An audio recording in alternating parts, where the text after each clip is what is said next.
Well, I'm so thankful to have all of y'all here tonight. Everybody from all over the world, I hope. And I can't keep an eye on everything in the chat, but I want you to know I've seen all you guys out there, and I appreciate it. We all do. We got Steffi and Anyway, Ashley. Let's let the girls take it away. Ashley, go ahead. hi, thank you so much for having me. Sorry, I need to adjust my camera. I'm Ashley from the Iron Underneath. It's always such a pleasure to be here. Extra pleasure to be back discussing more prophecies. Nan and Marie. Hey everyone, and good day. It's just me with voice. That's all. But nice to see you all, and thanks for joining us. We'll get started soon because we're running a wee bit late. But thank you for your patience, and we'll start off soon. Hopefully, Steph will be able to fix her voice and join us because she's done some really hard work on. And yes, it is on Prophecies Part 2, and it's both book and show, a lot of book stuff. So, shall we begin, ladies?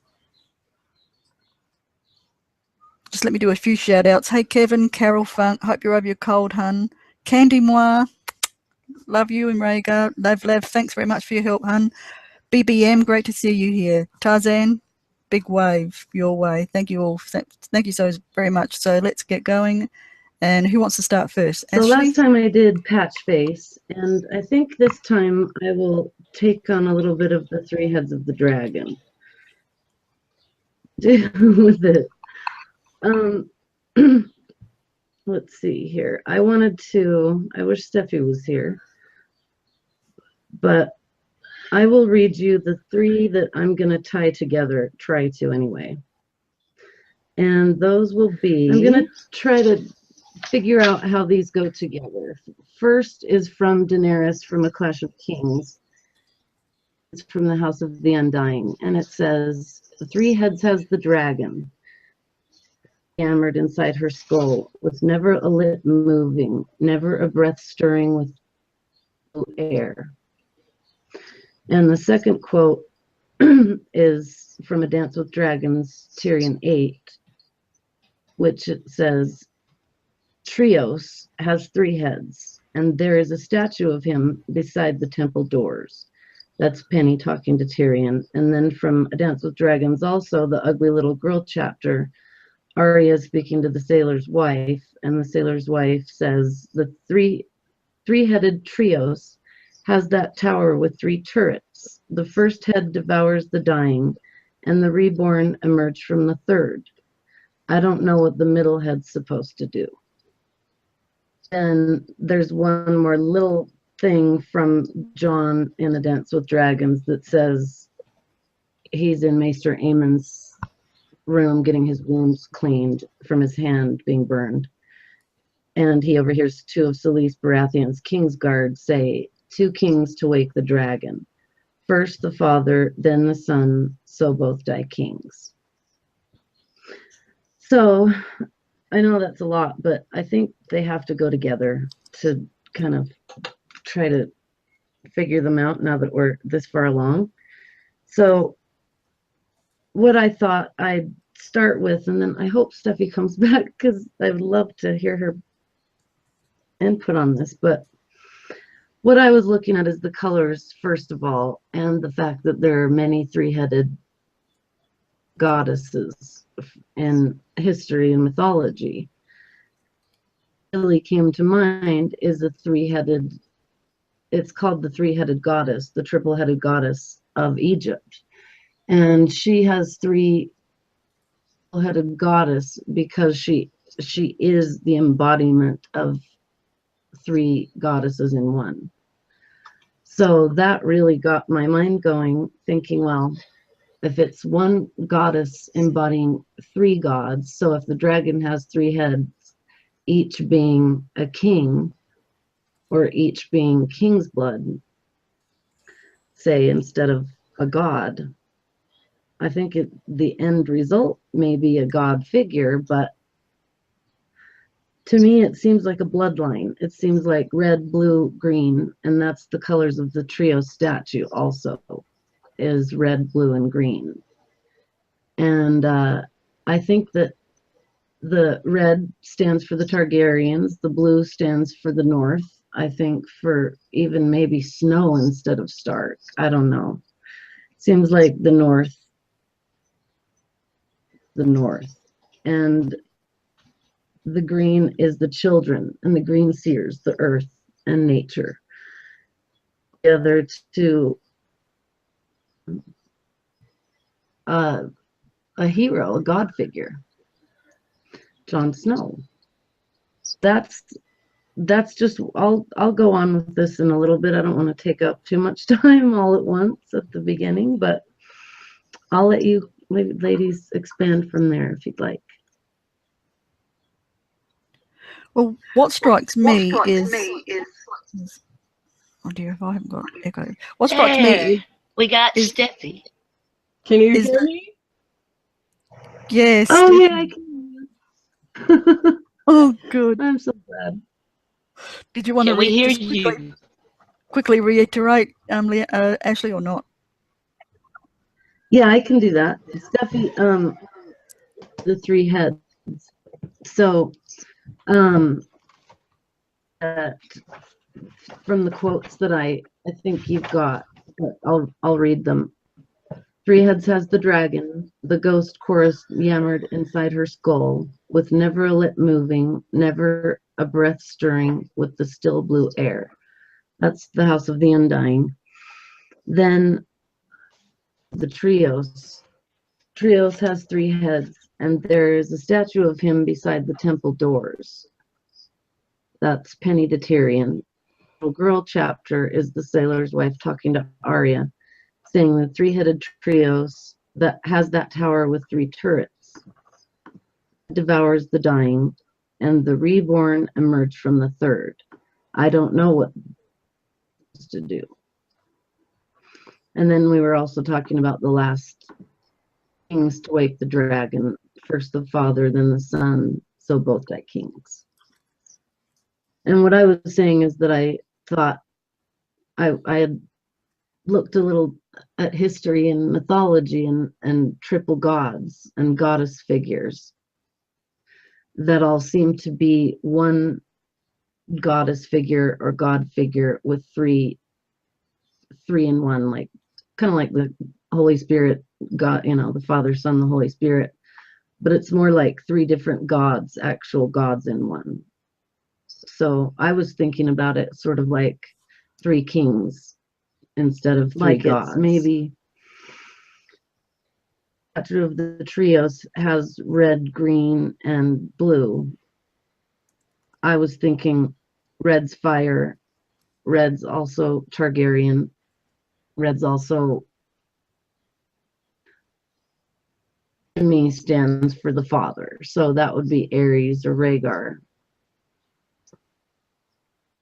Then the blue would be the North, might even be Snow instead of Stark. And that the green would be children of the forest, nature, green seers, and the earth. And then I just sort of left it there so that we could talk about it for a minute instead of taking over the whole beginning of the screen. Muting myself, sorry. What came across to me is the 3 and 7 seem to be the big numbers in the books, mainly before even the show, and also the whole two dead kings to wake the dragon. Now, whenever there's rumours that Rhaegar survived, and I don't know if that's just rumours or why would Martin plant that in there? Because if Rhaegar did survive, then you've got the two kings that died. Even if he died later of his wounds, maybe he survived that first Warhammer attack from Robert Baratheon, because Robert was injured too, wasn't he? So he may not have been able to check to make sure that Rhaegar was dead.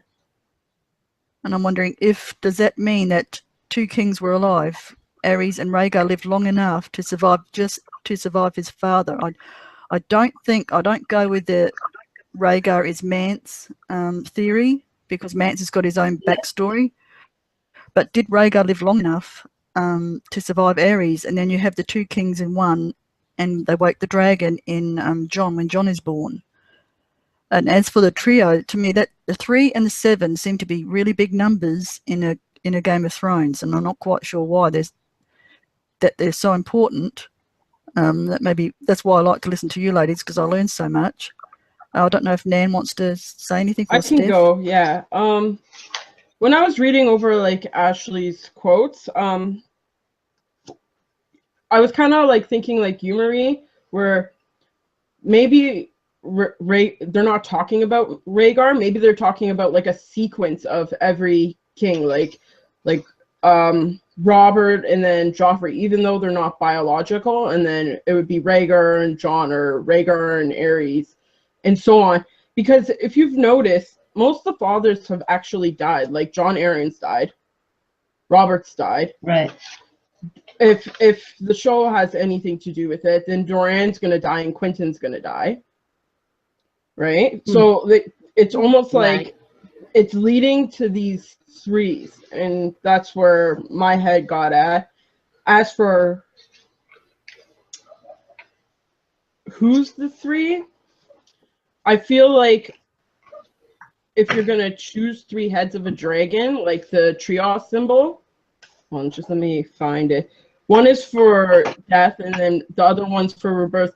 So the only thing I can think of the third being is like a metamorphosis, right? Like a changing, like of oneself from one form to another. So like if Bran were to die, he would go into the Werewood network. If Jon were to die, then he would go into Ghost, and then it would be a rebirth back and forth. That's what I think it might have been from those quotes. Nan, if you have anything to say. Speak now or forever, huh? Okay. I kind of saw it as like you say, the 3 heads could be the 3 heads of the dragon, but you've got the trees. You've got the 2 different kinds of trees that we talked about last week, the ironwood and the werewood. And so you've kind of got to take all of that into consideration. The 3 kings, 2 kings, 2 gods to, or was it 2 kings to wake the dragon that you said earlier, 2 Ashley? kings to wake the dragon. Yeah, and I think that you may be right in that maybe Rhaegar and his father Aerys. But when you look at it as a whole, the religions and all this stuff, the Westeros and the world is pretty broad, and right now, 7s and 3s, we talked about that. Well, you got the 7 gods of Westeros, which is just one of them. You got the old gods. You got the Ironborn. They worship a different one. You got the Red God. You got the whole Roynish set of followers who follow all of that. And then you got the Crab King and all of that. And you got 3 sisters. It was just the first men. There was also an Isle of 3 sisters. So, you've got basically at least 7 forms of religion right there. The main ones, they're all little ones all over the place, I'm sure. But that's basically 7 right there. And then the 3 would be the 3 heads of the dragon that we keep coming back to, which is over and over again. Aegon and his 2 sister wives before. It seems to me like you have to have something like that in the present. And that seems like a good place to stop there. I love that, man, because I think that it also, to me, ties into the trident. The red fork, blue fork, green fork of the trident.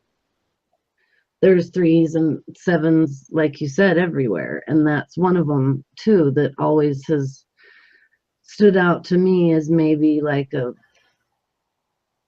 metaphor for the 3 heads. And it seems to me like it goes The Tullys even call the Red Fork their fork, and they say Rhaegar died on our fork. I just heard that today and thought, that's me think the Blackfish has such a big purpose.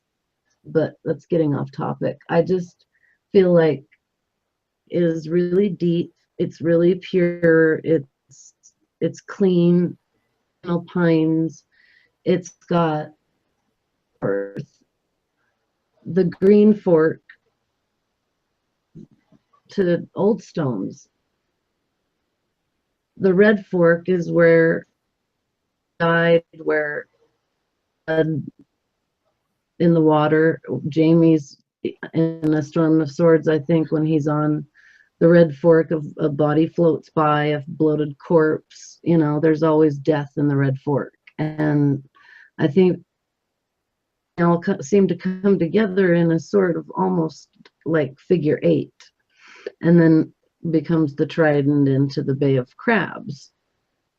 Just seems like it's death to me. Like it's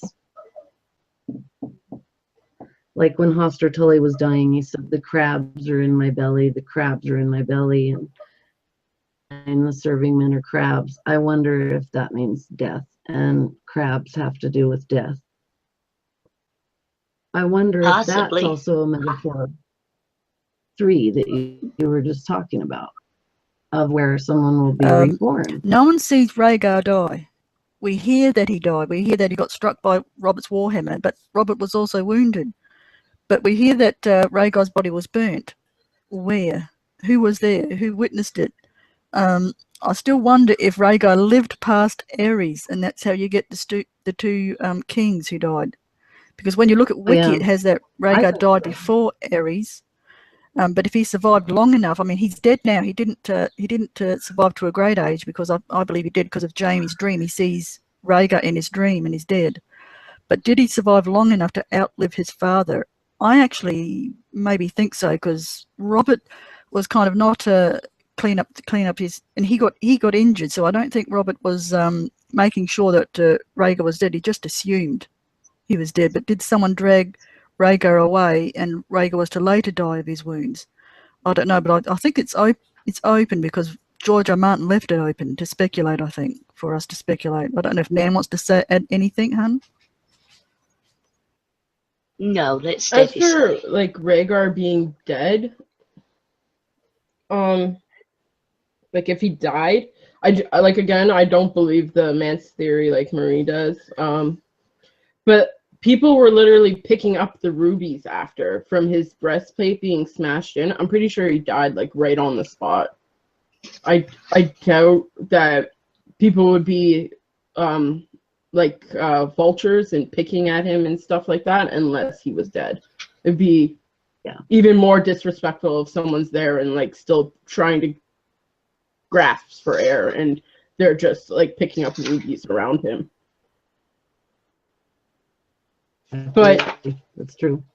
As I also have something to add about Ashley's quote. We're talking about it being like a Targaryen-esque thing. If it's a Stark thing, then Robb died, and we don't know what happens to his baby yet in the book, but by George, we're gonna find out, and I'm assuming that that baby is also gonna die.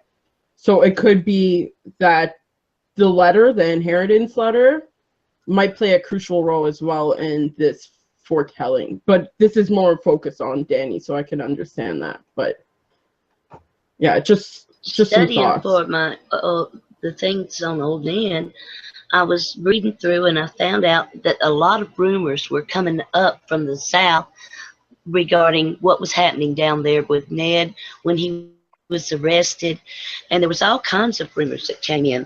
Let's see, Arya and Sansa had been murdered by the Hound.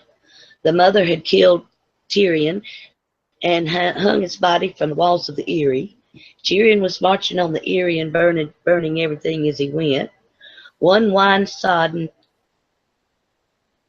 even spread rumors from the south, said that Rhaegar Targaryen had returned from the dead and was marshalling a vast host of ancient heroes on Dragonstone to reclaim his father's throne. So, you know, there was even in that present day, there was um, people out there talking about Rhaegar still being alive in Well, that time.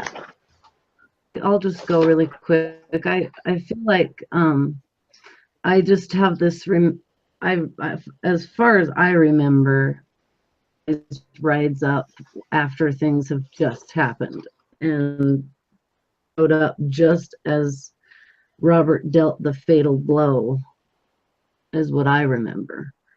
But you know, I've also seen the millions of theories that it wasn't Rhaegar inside the armor. I think it really was, and I think Rhaegar did die. But there's a lot to do in this story with energy and spirits living on. And so I think that Rhaegar is still alive, I don't think. I just think that he's got such a huge presence looming over even the Seven Kingdoms. You know, the way I see the kings to wake the dragon father first and then the son, like you were saying, Marie, is that Ares did die at the hands of Jaime. Even in 5 minutes, Rhaegar was king. Both died kings. See it. As far as this trio statue, it's really interesting to me because it makes me think of these 3 god figures time.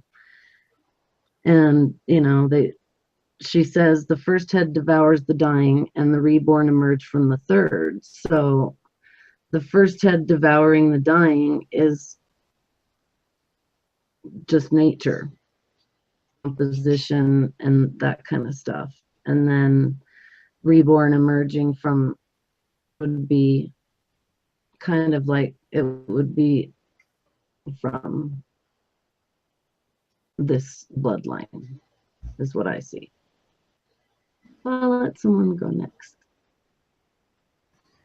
I kind of see it as Jon and Dany emerging, because Dany should have really died in that fire.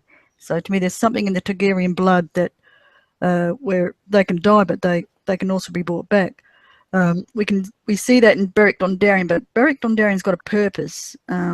He was put into the story for a purpose, and that was to bring back Lady Stoneheart. Where I think Jon's resurrection has got a much deeper meaning than just someone coming back from the dead. I think he's got a great purpose. As I said before, I actually think he will be king of Westeros, but he won't stay king because his price is going to be too high for him. But you know, I go with your theory, but I'll change topics now a little bit and let Steph go on with, I think you have Maquaro. I said to Nan yesterday, Morocco, but it's Maquaro. You know what I'm like with names. Go ahead, Steph. Okay, this prophecy is kind of generic and ambiguous, so I'm just gonna kind of go on a rant for a little while and then get you guys to give me your thoughts. Okay, so the prophecy goes: dragons old and young, true and false, bright and dark, and you, a small man with a big shadow, snarling in the midst of all. So we have like numerous options for this. Are there 6, 3, or 2 dragons? Like, how many dragons are there? Is it in sequence? Like, is it old and young being 1 dragon, or is it old, true, and bright being 1 dragon? You feel me? So, and then is it a description of a person? Is it how they are perceived? Is it a story? Like, there's a story on how Jaehaerys the Conciliator, he went to Winterfell, and he brought 6 dragons with him. Like, is it a story of an old time and referring to those dragons? And then, if it does involve dragons, are we talking about bastards as well? Or are we talking about theories of dragons, right? Like, Melisandre could be a dragon. If it involves bastards, then Bloodraven could be a dragon, and so on and so forth. So this thing sort of accumulates into possibilities on who these dragons could be. Yeah, just let's hear everyone's thoughts, and then let's get going. I think to me that's telling me that Tyrion's not a dragon, because he's in amongst them, snarling at them all. He's not amongst them, kind of thing. He's snarling at them, and he's not amongst them. I think that I've always believed that Tyrion is Tywin's real son. About Cersei and Jaime, I'm not quite sure, because the books are so full of foreshadowing that they're secret targs. But I don't know about anybody else, but I'm a little bit tired of these pop-out targs, secret pop-out targs. Varys could be one. Jon is a secret targ, definitely. And now you've got Jaime and Cersei. It's kind of like overdone a little bit. I don't know whether George R. Martin's going down this line, but to me, Tyrion doesn't seem to be a targ. And for Macquarie to say that he's snarling at them tells me that he's not with them. He's not one with them. He's against them. It's kind of like another dream Tyrion has, where he's looking at the dragons above him, which means he's looking up. He's not looking down. He's not a dragon that's looking down. So that's what I get from that. I don't know if Steffie's got a few words. Sorry, Ashley. Yeah, I do. I like that, Marie, a lot. I agree. I don't think Tyrion is a Targaryen. I do think Jaime and Cersei could be, but I'm into that. I do think that he's snarling in the midst of them all, because he's the one who makes sense of things. And Targaryens sometimes can be fiery and passionate and crazy. Dragons old and young, true and false, bright and dark, and you, a small man with a big shadow. This is the second or third time we hear a man about Tyrion, and the fact that means that he's still always royalty, and that he has an important part to play. He's the bringer of new kind of democracy, not really democracy, but a kind of maybe a parliament or something. So I think him snarling in the midst of it all he's the sense. That's what I see. I'll let someone else go. It looks to me like it sounds like he's right there at his trial in King's Landing in a way, doesn't it? He's in the middle of them all snarling. If that's who he is, you're talking about Tyrion. As far as Jaime and Cersei goes, they're not. I don't think they're going to be alive much longer at the end of the thing to worry about. I think that Tyrion will be the one to take the inheritance. You know, it seems to me that you've got Tyrion still out there, and you still got Gendry somewhere out there, supposedly floating around, and you've got all these that they say that they want to turn the wheel over, and they're going to change everything, and all the new and old is going to be made new. Well, yes, it is, and those same families in power, it seems to me. Now the Tarleys, they're gone. I don't think in the books there's still plenty more of them.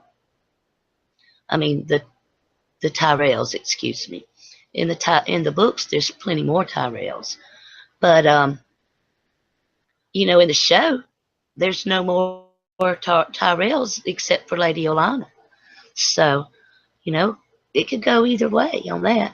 I do think that Cersei and Jaime are maybe Targaryens, and it don't matter because like I said, they're gonna be dead. I just had a really odd little thought. Like, I was just thinking about the shadow line, the man with a big shadow. Wasn't that said about Jon by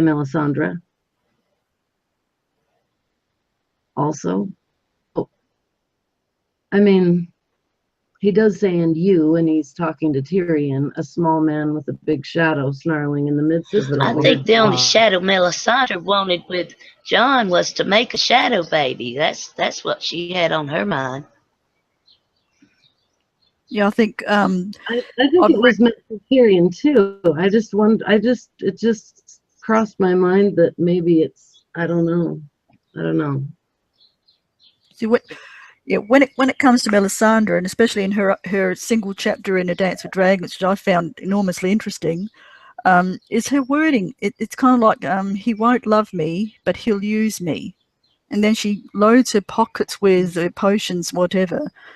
And she kind of thinks of, we'll make shadow babies, and they'll be kind of like so big and enormous that it'll basically, I don't quite know where she's going with this whole shadows baby thing, because to me, John's not enthralled with her as Stannis was.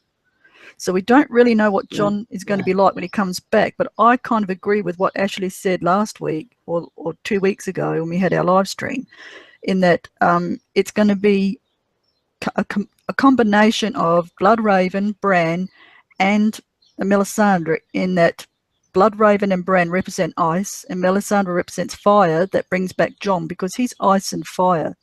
So I just don't think it's going to be Melisandre that resurrects John. I think it's the whole three of them together. And when John is in Ghost and he sees Bran in the tree and he sees the face of Bran, and Bran says, like, don't fear the darkness, and he reaches out to touch Ghost's forehead, to me, that's when John is waking up. That's when he's going to wake John's abilities, because John is a skin changer. I found that in Faramir's Six Skins. Faramir recognizes John as a fellow skin changer, so he is a skin changer. So why Bloodraven is interested in having these skin changes baffles me a bit. We'll try and get into that when we do Bloodraven and the Children of the Forest, so I'll leave it there. Now, we'll kind of move on a bit. Nan, did you want to get into some of old Nan's prophecies? I think Steffie had some more stuff to go over too, didn't you? Yeah, ahead, I sort Steph. of did. Yeah. I did a little. I actually didn't really think about this prophecy until you gave it to me. So thank you for that, because I was just like, oh, whatever, like, it'll figure itself out. But when it came down to it, I do believe Tyrion is the person who has the big shadow, because the moment that Tyrion is on this journey, the only time Tyrion ever snarls is was at Jaime when he escapes, and he's talking about Tysha and where whores go.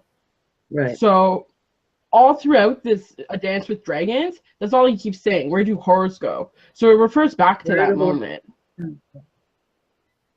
So as for the sequence of it, I definitely think that Dany is the old and young, just because of my point of view on her, dying young but accomplishing so much.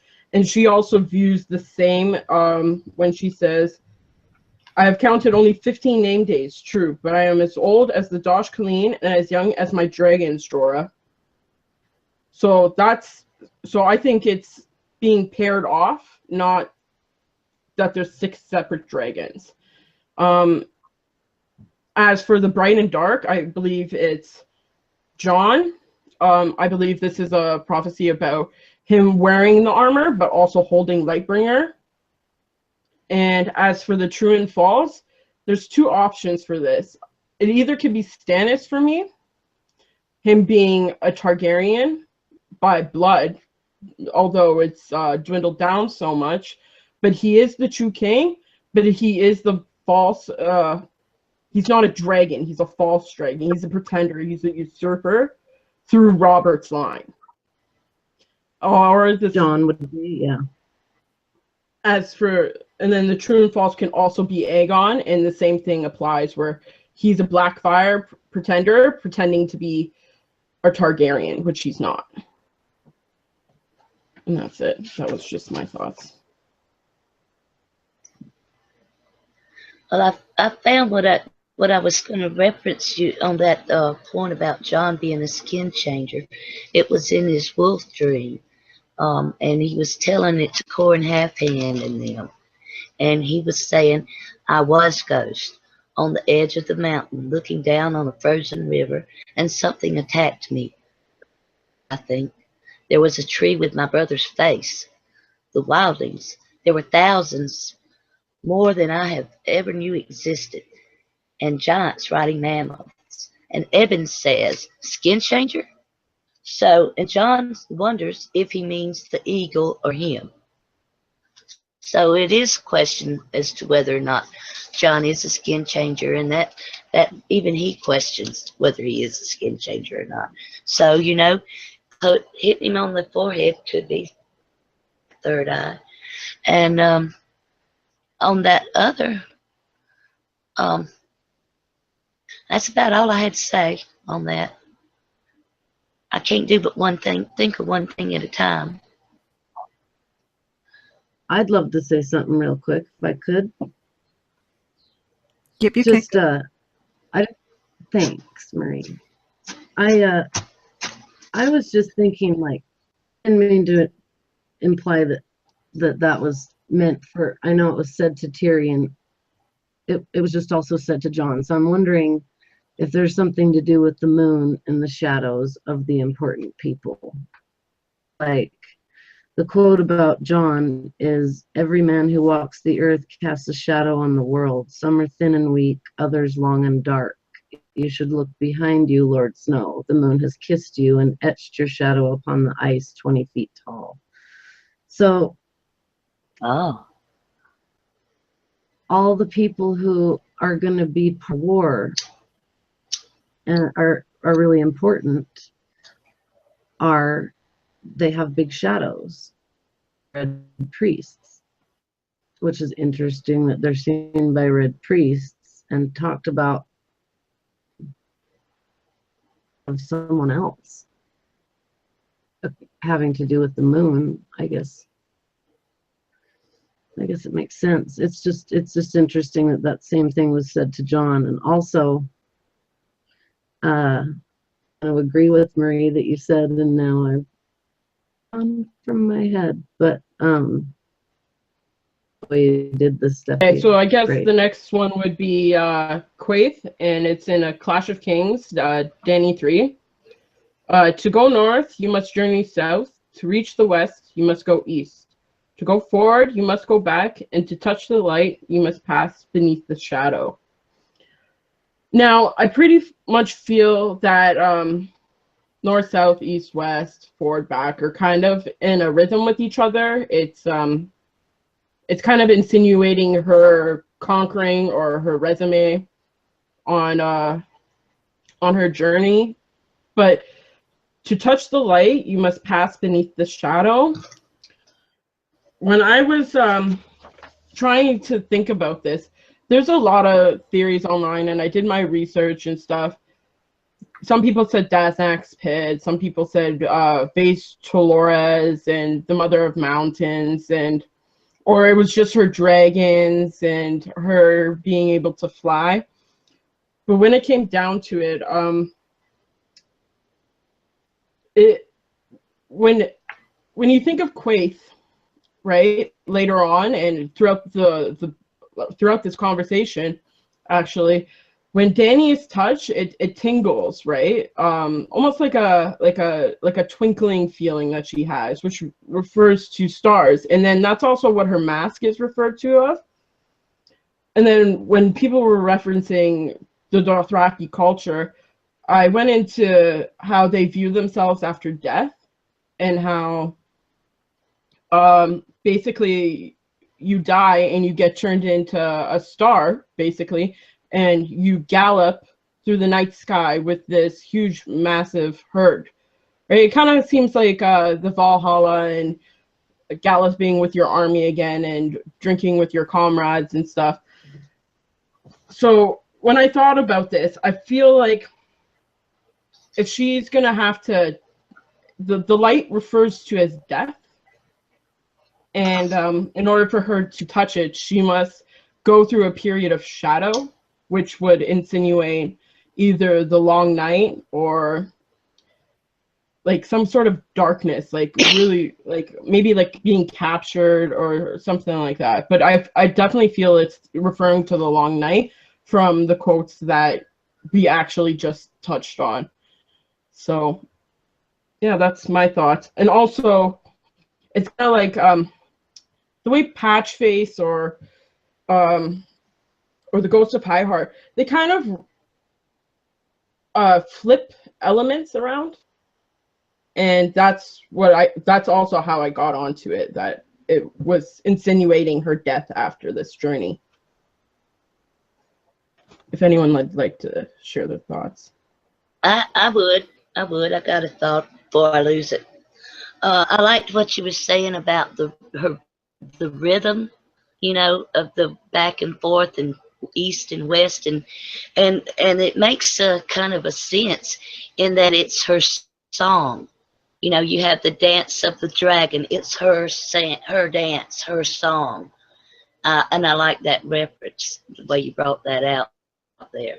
And as you know, and I do believe that she won't survive to the end. I don't think she will.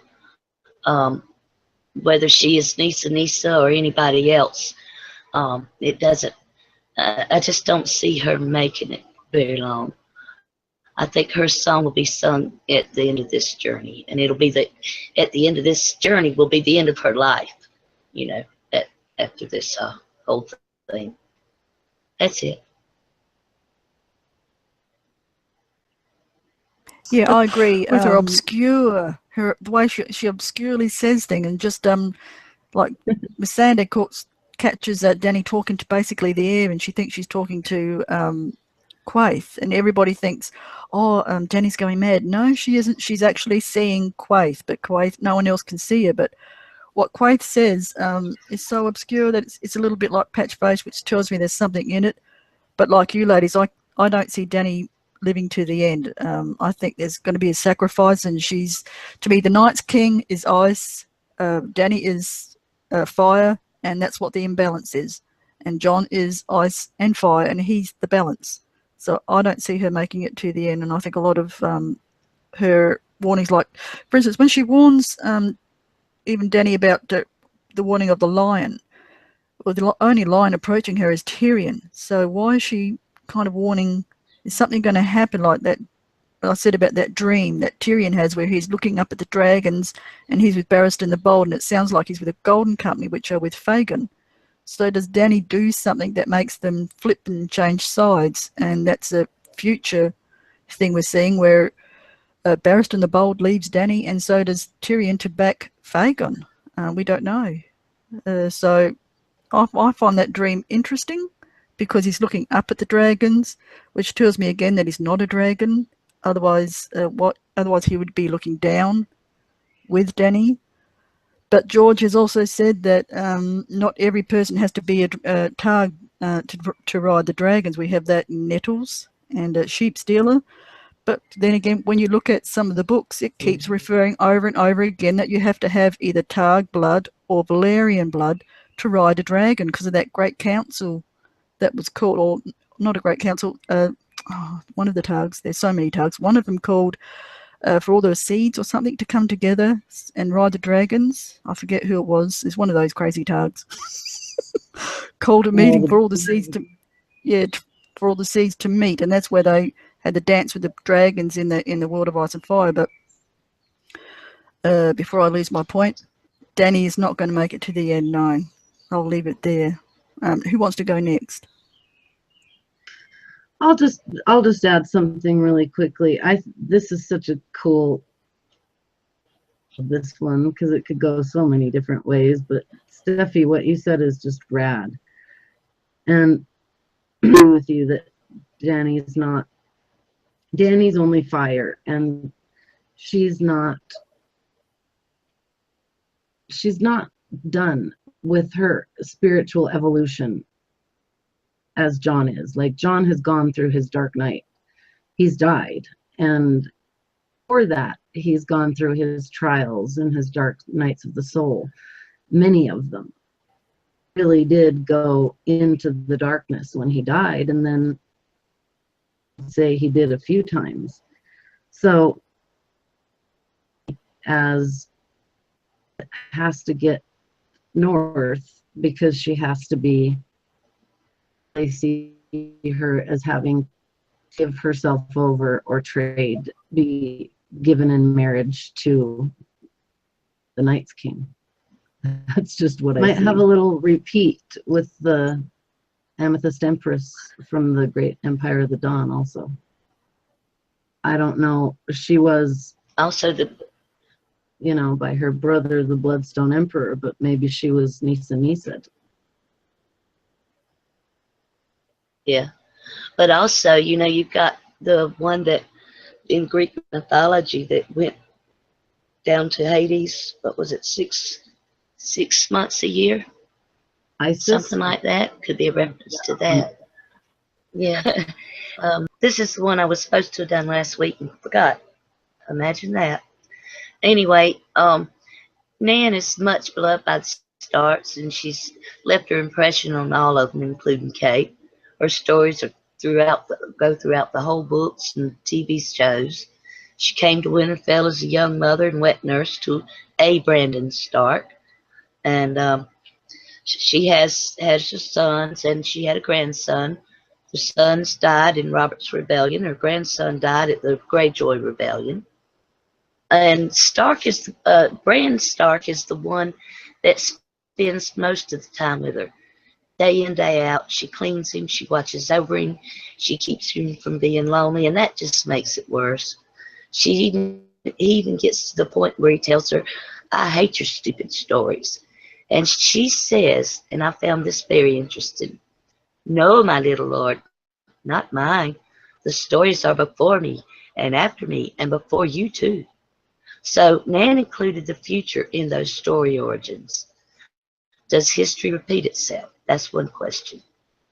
And her stories are first recalled by Bran at the beheading of the Night's Watch deserter, and she recalls what she thinks about wildlings. It says they're cruel men, slayers, and thieves. They consort with giants and ghouls. They steal girl children in the dead of night and drink blood from polished horns. The women lay with the others in the long night to sire terrible half-human children. And even Ned says he may have to go north to deal with Mance Rayder. And Kat says there are darker things beyond the wall. And that's in itself one of Old Nan's sayings. And she also told him that until that day, no living man had ever seen the direwolves. But I guess the one everybody's, well, there's so much of Nan, I may have to do another video on her at some point. But the three-eyed crow interacts with Bran, and he says it was just a lie. I can't fly. I can't even run. And Nan says, crows are all liars. And I know a story about a crow, and she seems to have a story for all occasions. But the one she's known most for, I suppose, is The Long Night. And there were a few things I found very interesting in the book version. The book version said, thousands and thousands of years ago, Brandon the Builder raised Winterfell and sunset the north. The tale of the Long Night is very prophetic. In a way, does show that history repeats itself. And it said, fear is for the winter night, my lord, when snows fall 100 feet deep, and wind comes howling out of the north. Fear is for the long night, when the sun hides its face for years at a time, and little children are born and live and die in darkness. While dire wolves grow gaunt and hungry, the White Walkers move throughout the woods. That was cold and hard and endless beyond memory of all men. There came a night that lasted a generation, and kings shivered in their castles, even the swine herders in their hovels. their children rather than see them starve, and cried and felt tears freeze on their cheeks. In that darkness, the others came for the first time. They were cold things, dead things that hated iron. Iron was not included on the show, but they hate iron and fire and the touch of the sun and every creature with hot blood in its veins. They sweep over holdfasts and cities and kingdoms. They felled heroes and armies by the score, riding their pale dead horses and leading hosts of the slain. All the swords of men couldn't stay their advance. Even the maidens and suckling babies found no pity in them. They led the maids through frozen forests and fed their dead servants on the flesh of human children. Now these are the days before the Andals came, and long before the women fled across the narrow sea from the cities of the Rhine, and the 100 kingdoms of those times were the kingdoms of the first men. And I probably should stop right there for a minute and finish the rest of it. After we talk about that, there's a couple more things I would like to cover afterwards. But I felt that the iron was not talked about at all in the show, but it is in the books. Does that mean it's insignificant or is it significant? Especially since it made the point of bringing up the iron swords in the crypts of Winterfell in front of the graves. There you go. That's why it's important. That's one of the reasons, I think. Reasons. And one of the few of the swords are gone.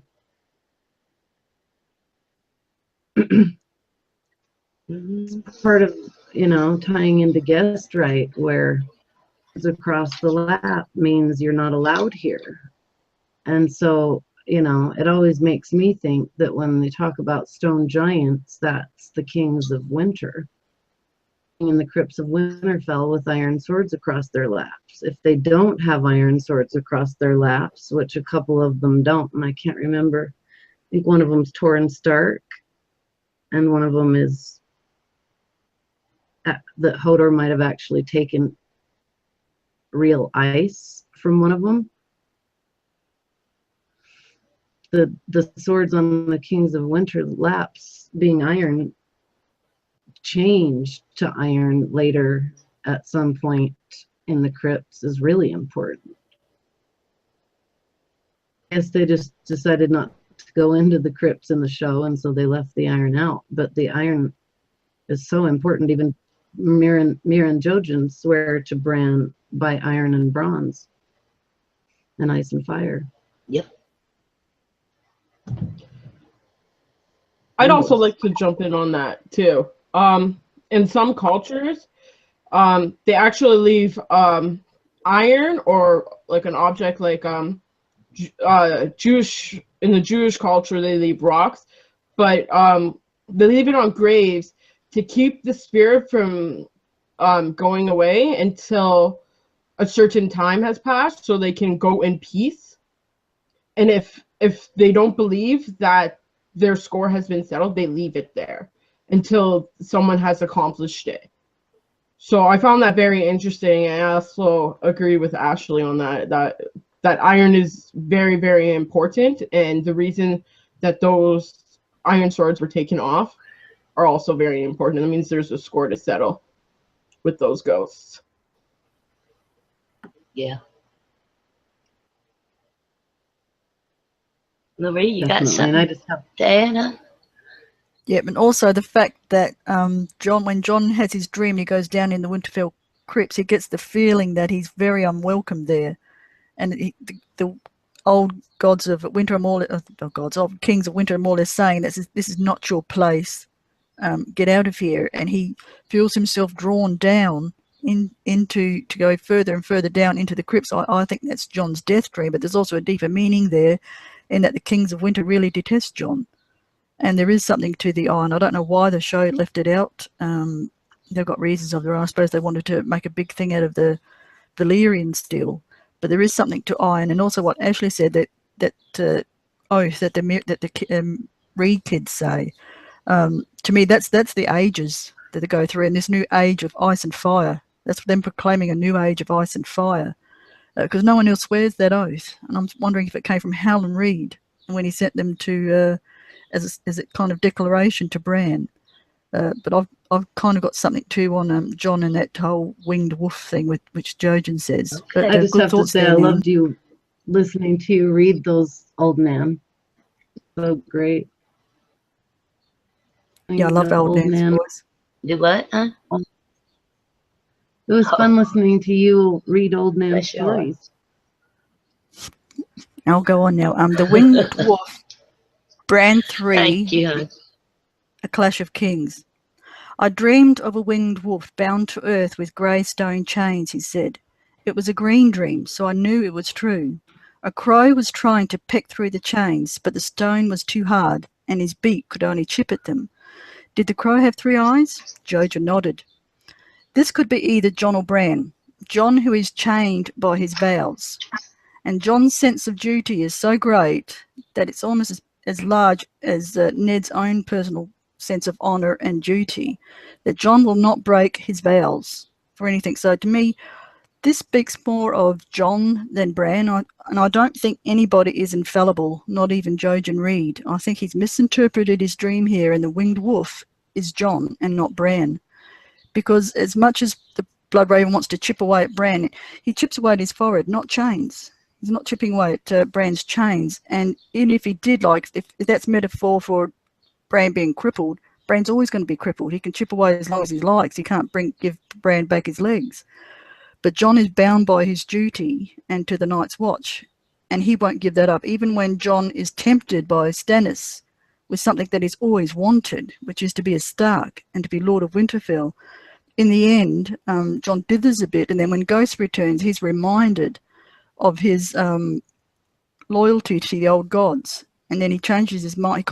It reinforces his sense of duty and honor, and he's going to fulfill his destiny. But I think that's Bloodraven trying to chip and chip and chip away at the chains which Jon has bound around himself with his sense of duty to the Night's Watch.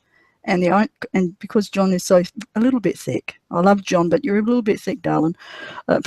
Because Jon is so bound by that, the only way that Bloodraven can release him is actually to let him die, and that releases Jon from his oath to the Night's Watch. I don't think anything else would Jon would do it. And of course, Jon, we don't know how he's going to change. We see a little subtle change in the show where when he wakes up, the first thing he wants to do is to go someplace sunny. He knows the Night King is there, and if the old Jon would have said, we have to brace ourselves, we've got to face the Night King, this is our duty, the new Jon says subtly, very subtle, I want to run away and go somewhere sunny. And that's kind of in stark contrast with the old Jon, who would have stayed to fight the Night King. The new Jon was going to run, and it takes Sansa enormous effort to even persuade him to go and fight for Winterfell, because there is no safe place for a Stark in Westeros, and she knows that even if he were to go south, someone would kill him. But to me, that is Bloodraven trying to chip and chip and chip away at the chains that Jon has placed around himself. And because Jon is the prince that was promised, he's a warg, and he's a powerful skin changer, but he doesn't know that he is. So for some reason, that's very important to Bloodraven. The skin changers and the wargs, which are the Stark kids, and Jon and Bran are the two ones that Bloodraven want the most. I don't really know why, but that's where my thoughts are going anyway. The winged wolf is Jon. Anyone have any thoughts? I'll jump in on that. That's exactly how I sort of just jotted down my notes. That it could have been anyone that Jojen was seeing. Like when Arya hears how Sansa actually fled from King's Landing, it says afterwards changed into a wolf with big leather wings like a bat, and she left. The dwarf and with like Cersei. So that's another person in their family being referred to a wolf with wings. And then Arya also thinks about this numerous times in Harrenhal and Bravos, where she said, I wish I could change into a wolf and grow wings and fly away. So, and I wonder if we had a POV from Rob and Rickon, would they think the exact same thing? Because you're talking all the Star Kids with POVs have thought it.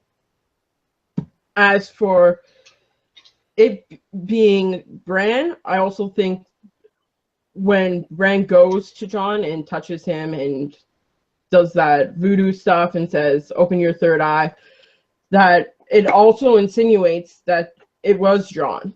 Because from the timeline, it doesn't make sense how Bran had those abilities at those times. Like, how did one correlate with the other? Bran was in Winterfell, barely able to warg into an animal, when Jon had this vision of him in this little sapling that grew into a tree and told him, open your third eye. But I wonder if it's just they need to release one in order for one to be released, and then the other, and then the other. So as far as that goes, I think it was just Bran was there, and he had that blood and that gift, and Jojen thought this is the only way to go in order to help in any sort of manner. I don't know, I'm kind of rambling now, but no, that's okay. Really cool. When it comes to teaching, Bran's like, can you teach me? And he's like, no, you have to go somewhere else to be taught. Then why would you tell him? Like, and they also leave the choice up to Bran himself. Bran's like a little kid, right? Like, of course he's gonna go, but like Bran doesn't know any better. Like, at this point his house has been destroyed. It's been burnt down to the ground by the Boltons, right, and Theon and stuff. So I don't think it's very wise to give this choice to such a young person. And when Jon learns this, he's also the only person that Bran knows at this exact time where he is. Like, if you were to go into this tree and to watch someone, who would you choose to watch to learn everything? You could follow Sansa, you can follow Arya. You already know where Jon is. You already know he's at the wall. You already know that they're getting information from the Citadel about winter's coming, that they're getting information about Stannis claiming to be king. You're already hearing about Robb and all these adventures or journeys without the need to go anywhere else. So they could easily, if I were to be Bran and to jump back in time and to realize something, I would go to Castle Black, is what I'm saying. So it makes sense that Jon was picked out while he was solo, because he would be the easiest to follow. See, now, here I've got a point. I just thought of this the other night when I was doing a little bit of rereading, looking through the research. Now, we know that Bloodraven is calling, the three-eyed crow is called, which is Bloodraven, is calling Bran to go north, and the Reed children are sent there to help bring Bran north. And we're all supposed to think that it's to warn everybody about the Night King and the terror that lays beyond. There are spells guarding that wall, and we're told that even in the show and in the books. The wall can't come down because there are spells guarding that wall. Why did Bran go? Why did Bloodraven call him there if there are spells guarding the wall, and no matter what the Night King wants to do, he can't bring it down? So my thought is, why did he call Bran there? Why did Bran go on this long journey to meet the three-eyed crow? It all goes back to me to Bloodraven, because I thought to myself, well, if Bran had stayed on the other side of the wall, stayed at Winterfell, or just went into hiding because of Theon Greyjoy and Ramsay, they weren't in threat by the Night King because he can't break through that spell. And now because of the show, I don't know if this will happen in the book, when the Night King touches Bran, I take that as a branding. And if Bran now passes the wall, he'll probably bring it down. And that's how the Night King's going to get through. But if he'd stayed on the other side of the wall, the Night King is trapped. He can't get through he can't break the spells. So I could never understand what is Bloodraven doing here by calling Bran on the opposite side of the wall in the first place, and with the children of the forest who created the Night King.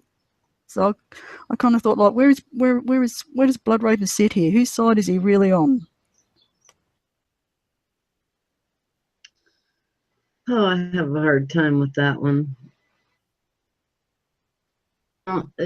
This is really like George R.R. Martin to do something like Winged Wolf, because that is straight from Ragnarok. Is bound by Tyr, the warrior with one hand. For him to flip it and make it John would be even more interesting, because then he does go north in the books to fight and to finally comes with what he did to Bran. He'll have to go through John first, and being the wolf, which is Bran, somebody might have to bind him because he might be doing something that he thinks is right for Bloodraven and it isn't right, or to bind John to get to Bran. I don't know. It's just really interesting that the winged wolf might not be Bran. I think that's really cool. It makes more sense. Dragons have wings. It's a little bit like Bittersteel and... If I may. Please, ma'am. In my searching for old Nan stuff, I see where Jojen is explaining warging to Bran, and he tells him, he says, "You are the winged wolf, but you will never fly unless you open your eye." Touching Bran's forehead, you can't fly. You can't find the eye with your fingers, Bran. You must search with your heart. Where the third eye comes from is searching within their heart. Seems to me that John and Bran and all of them, every one of them, all the characters in this series, all have to do a lot of heart searching. But yeah, he's the winged wolf, but he'll never fly. And maybe John is the winged wolf that will fly. Who knows? Okay, I'd like to jump off of Marie's thoughts really quickly on how the Night King can't travel. If winter's coming, and your video and how they can just walk on water and just go around, I don't think it causes any effect. But I think it's the Horn of Jormungand which actually makes the wall come down, or at least a section of it. And I believe that's not beyond the wall. I think that's at Castle Black in the graveyard, where that wildling and his boar is, and his boar is sniffing around.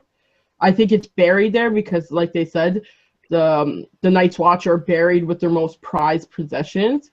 And if this location goes back 8,000 years or 6,000 years by Maesters, which is the Doom of Valyria, but that's a whole other ballgame, then the Horn of Jormungand is buried with whoever possessed it, which would be whoever was a part of the Night's Watch at the time and whoever might have died, who had that power. And as for Jojen picking Bran to go beyond the wall and not another location, if these are Howland kids and they are told the night of the Laughing Tree and how Howland went there and learned how to do all this stuff, and I believe in some way Howland is the reason why his castle shifts and moves around and ventures off and stuff like that, then obviously Bloodraven would know a lot more than the Isle of Faces would in regards to teaching him, which means that uploading Bran's doing in the final season, like the one that we just watched, then it would make sense for him to go there and not to the Isle of Faces or to the Hills and River Run or the Ghost of High Heart or someone of that nature to teach him. It had to be him. That does make sense. It makes sense for the Isle of Faces to be like an surrounded in mists where, you know, the green men live. And there's legend about, there's actually a book called Men, where he has to go to a, he's very Helen Reed-esque, and he comes out and meets a knight, and it's all about how nature art. So I think there's a huge theme about keeping honor and play it out. And wolf just has to do with the fact that Bran is warging dragon, and that's how he'd fly. I still kind of, no, I still kind of, I'm still, I think someone called me hard-headed, so I'm still sticking with the winged wolf is Jon. I just think it is Jon because he's part wolf, part dragon, and Bran doesn't know that yet. Neither do the Reeds, and I just don't think anybody is infallible. And I think even though Jojen says his dreams always come true, I think they do. But I think in this case he's gotten fuddled up with Bran and Jon, because Jon's pretty important to the story too, especially with the skin changing and also being able to warg, and he's powerful and he doesn't know it yet. Everyone recognises it. Melisandre, Baroque, I forget their names, Baroque, recognises him as a fellow skin changer. Varamir has 6 skins, knows Jon as one of the great, more powerful skin changers and wargs. Arya to me is a powerful warg in that she can live in Braavos and still warg Nymeria, which is across the sea, but I don't think she can skin change. But when it comes to Jon and Bran, they can both skin change. I think that's going to be important to the end story, or whatever Bloodraven has plotted or machinated to bring about. And there could be another reason why Bloodraven wants Bran with him, because I still think it's a volcanic region, Westeros, with the obsidian. Winterfell is so warm with hot springs. There's got to be volcanoes there, so that could come into play, and maybe that could help bring down the wall too and destroy the others. I don't know. But anyway, I'll let Nan go on now with some more of her old Nan prophecies. Well, I was just thinking about, you know, when I left up, Nan was talking about this being the realm of the first men. And the first men had taken these land from the children of the forest, yet here and there in the fastness of the woods, the children still live in their wooden cities and hollow hills, and the faces of the trees kept watch. So as cold and death filled the earth, the last hero determined to seek out the children in hopes that their ancient magics could win back what the armies of the dead had lost. He set out into the Deadlands with a sword, a horse, a dog, and a dozen companions. For years he searched until he despaired of ever finding the children of the forest in the secret cities. One by one his friends fell. They died. His horse died. Finally his dog died, and his sword froze. The hard blade snapped when he tried to use it.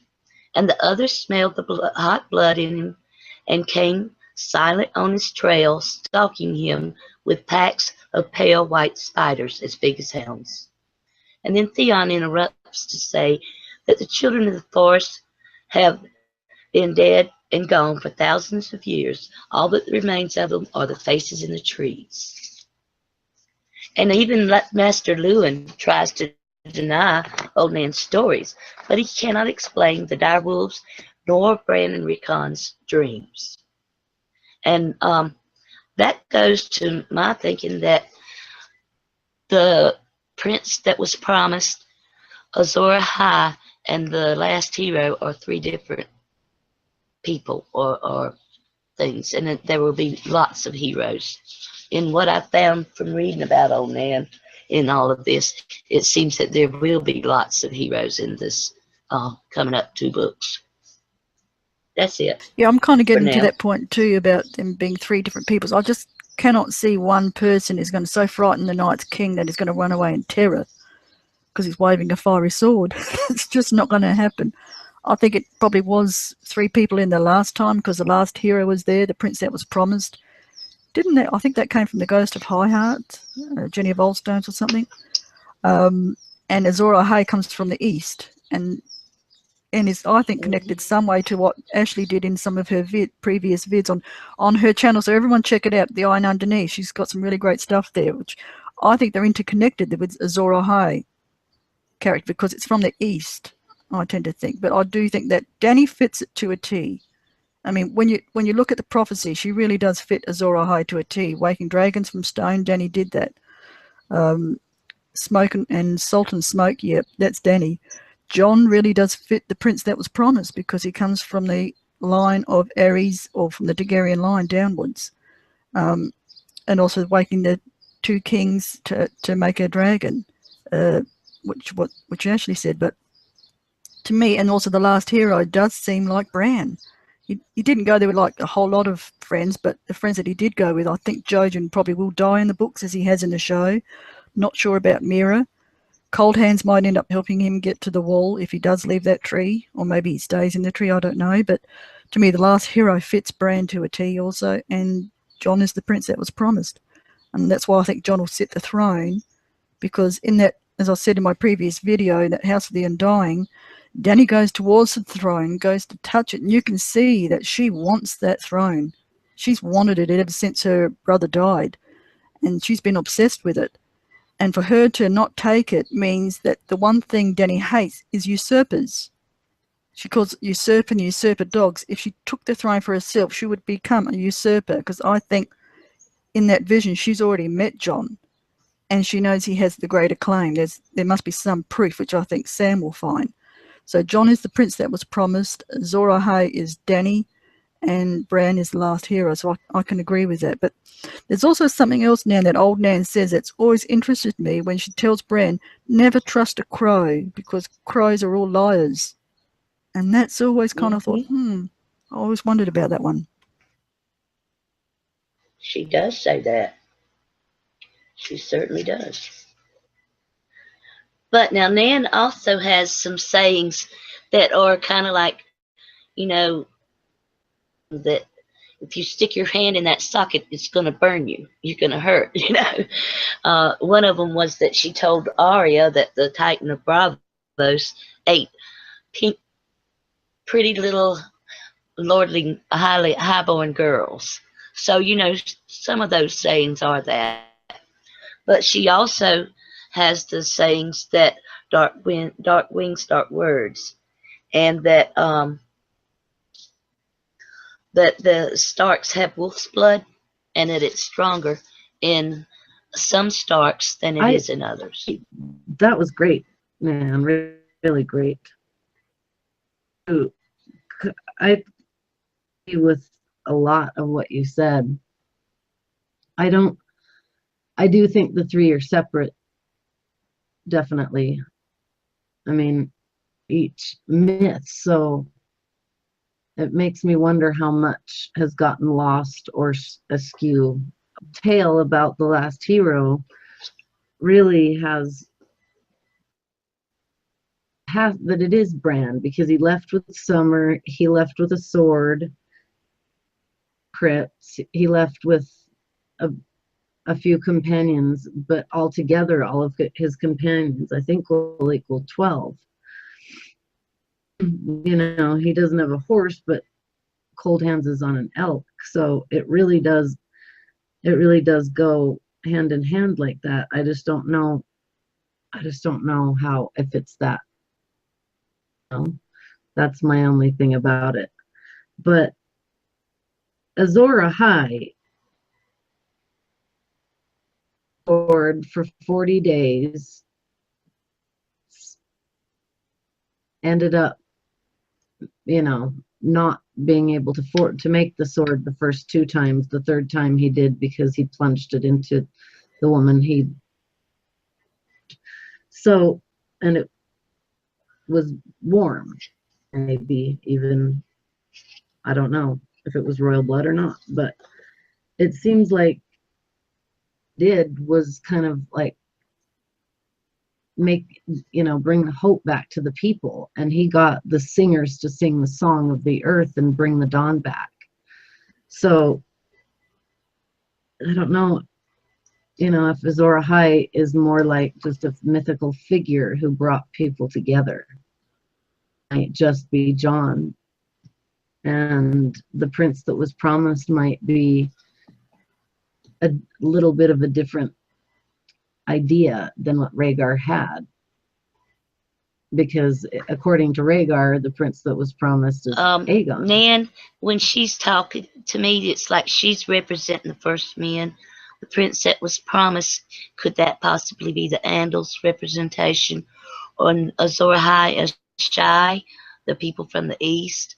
And then you have the heroes of the realm, which will be the Lannisters, the Baratheons, the Tarleys, the Tullys. That I had to get that out before I forgot it. Sorry. Go ahead. As for Nan's question, I'll jump into that right away.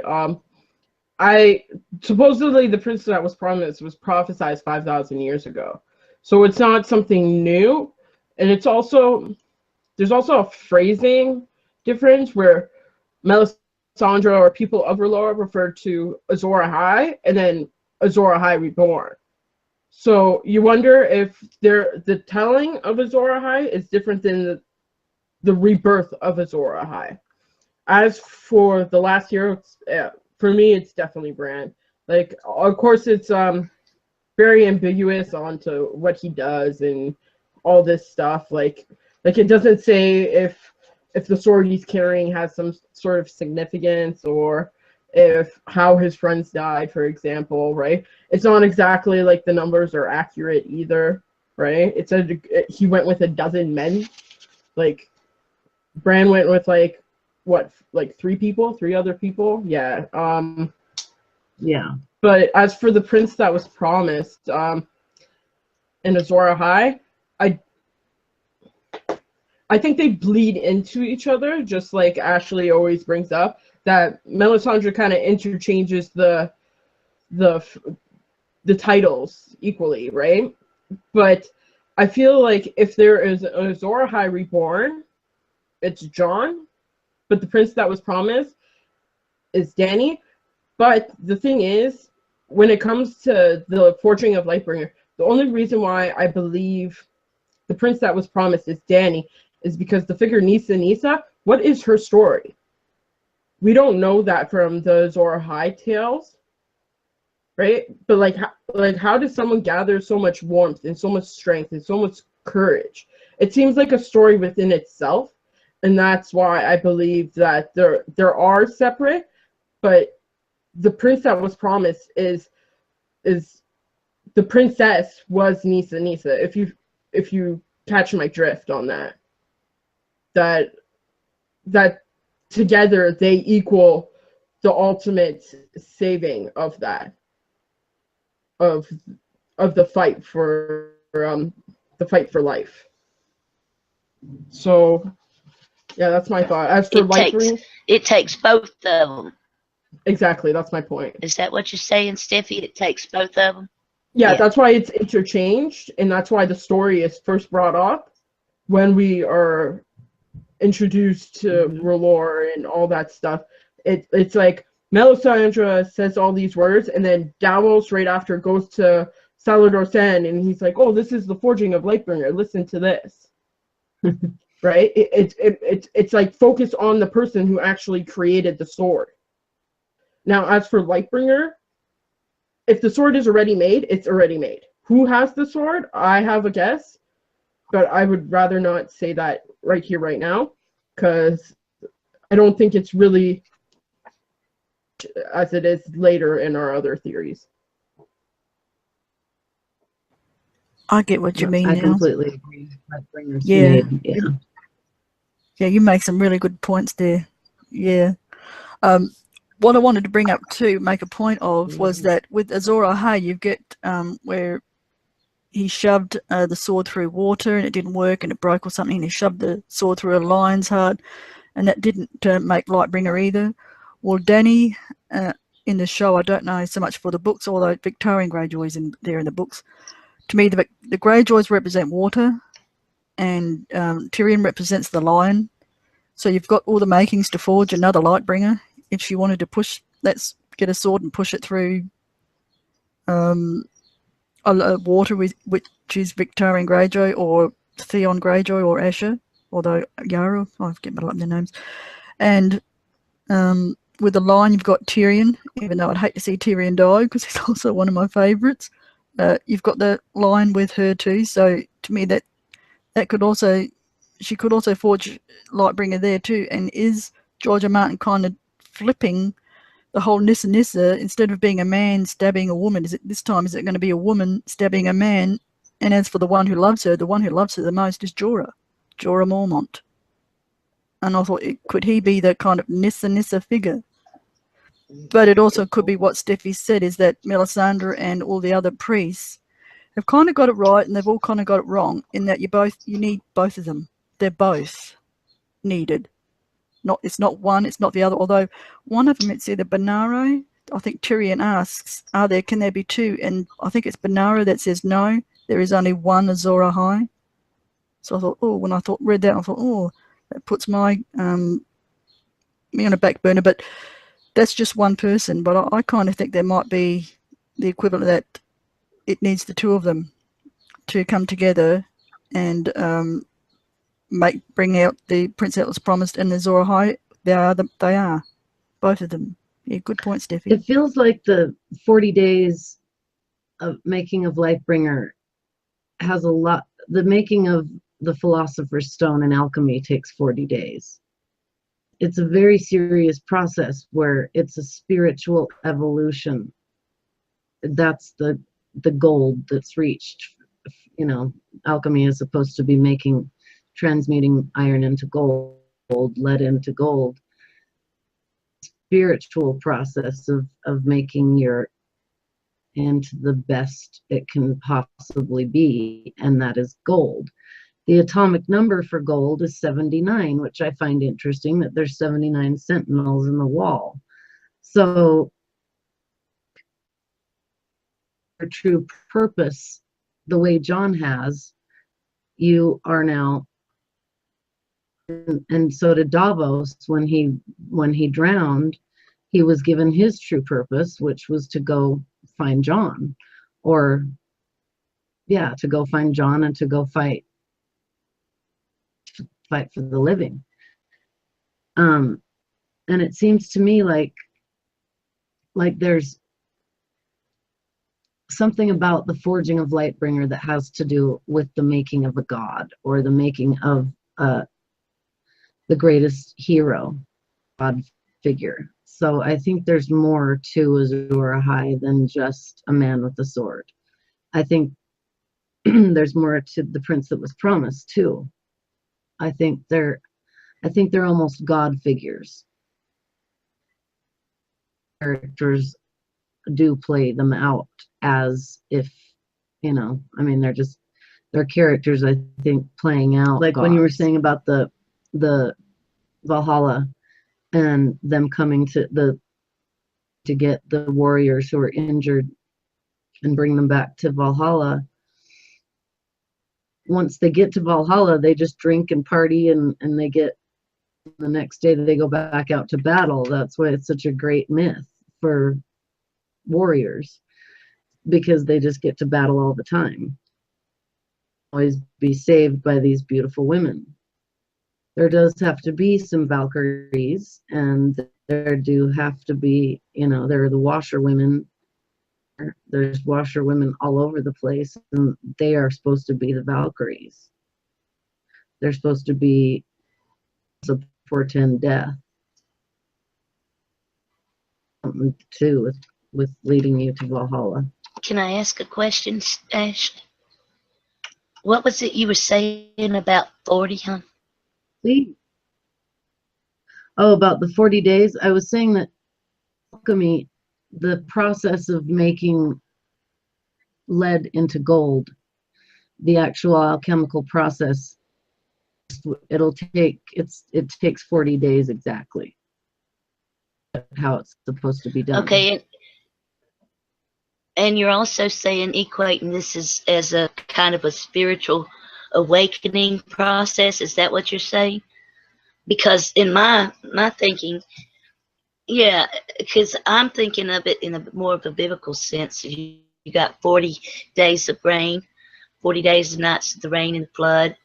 Um, you know, the 40 days of probation, 40 years in the wilderness, different things like that. And each of those things, just as the Hebrews were in the wilderness for 40 years, you know, they were building their spirituality. They were building a nation in that process. And that's kind of brings it back to what you're saying as far as that. It takes, in life, you know, about 40 years. And I know as an older person, before you kind of get to the point where you know, a lot of people, when they get 40, it kind of dawns on them, oh my Lord, you know, what have I done with her? What happened? So you look at yourself at 40, it's a time of looking back and seeing what you've done with yourself. Have you accomplished your goals? Are you in the point, in the place where you're going to be? That's it. I love that, man. And I think, yeah, that's exactly what I was talking about. I think they're all the same type of story. So it is about a spiritual awakening, more about a spiritual journey of becoming the best you can be. That's definitely the path John has been on. He's been almost forced into becoming the best person he can be, but he's just innately done it. And I think that has a lot to do with Ned. The same thing. Mance Raiders a lot the same way. Our heroes, the 40 days, I think, is also the forging of Valyrian steel. It might have something to do with that too. I'm sorry. I think it's analogous, the making of Valyrian steel and the making the spiritual true purpose and your true self. It's almost like the people themselves are being forged. I think they are. I think John is. I think certain people are. Yeah. I mean, because look at everything Bran's been through. Look what John's been through. Look what Danny's been through. Look what all of them been through. That's it. Go ahead, Steph. Obviously, I don't believe that Lightbringer is going to be reforged again, but I do believe that you're right, that there is going to be a spiritual journey. But it does make sense what you're saying about maybe that it was a process at the time, because by the Maesters, the War for the Dawn, well, the Battle for the Dawn, which is the previous one, happened 6,000 years ago, which is when the Doom of Valyria happened, which means Valyrian steel would have been made, and it would have made sense for it to be in that timeline. So that's just my point, but I don't believe there needs to be a reforging of Lightbringer itself. I think no one has found Lightbringer yet.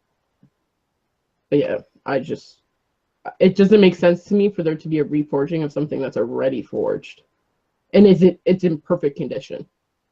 It's kind of like Dawn that way. Like, it's a perfect blade. Like, it's not made of Valyrian steel. It's a perfect blade on its own. Like, you don't need to whetstone it or do anything to it. It just slices through anything. Yeah, that's just my thoughts. I think it's already made too. Well, I just want to say thank you to everybody in the chat and all the people that watch this video. Thank all of y'all for coming, and I hope y'all have had a wonderful, happy holidays, and have a great new year. And y'all come back and see us. Thanks again. for the chat, for showing up. We all saw your love and appreciate it much. Thanks for Ashley, Marie, and Nan for showing me love and introducing me to this awesome world, and having me on. Thanks. Yes, I feel exactly the same way. Ditto that. Being on here with you ladies, it makes me so happy, and it's so much fun, and it's just an honor to be here with you. You're also brilliant and fun, and I just, yeah, you guys are the best always. And check us out here. Come see my videos at the Iron Underneath. You're mighty welcome, girls. And to the chat, Happy New Year. Goodbye. Happy New Year. Bye-bye, everyone.